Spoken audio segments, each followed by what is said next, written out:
والله العظيم يا اخوانا، يعني اللي حصل للعروسه في فرح كروان مشاكل. العروسه وجعت واتبهدلت، والطرحه طلعت من راسها والتاج طلع من راسها. يعني حرام، يعني ده بهدل الناس، بهدله ناس رقمها عالي، وناس ما ينفعش يتعامل معاهم كده، ولا اللي حصل ده ينفع يحصل لهم. فالواد ده ملوش حل يعني، بس عنده الترندات ولا عنده اللقطات اهم من اي حاجه. يعني ممكن يدوس على اي حد عشان يطلع ترند، وهو بيقول للناس انتوا بتطلعوا ترندات عليا وتاخدوا لقطات عليا. ده هو سيد اللقطات وسيد الترندات. يسالوني انا عارفه، يعني انا خبيره بالعالم دي يعني.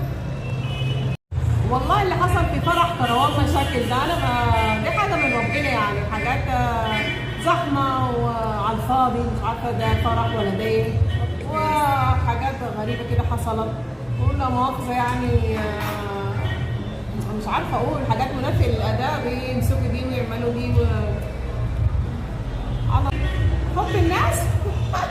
والله مش عارفه، لو حب الناس كده ما فيش داعي للحب اصلا. لو حب الناس يعني يخلي الناس تعمل كده يمسكوا كده، والعروسه مسكينه اغمى عليها، حرام وشتايم وحاجات والله العظيم يعني.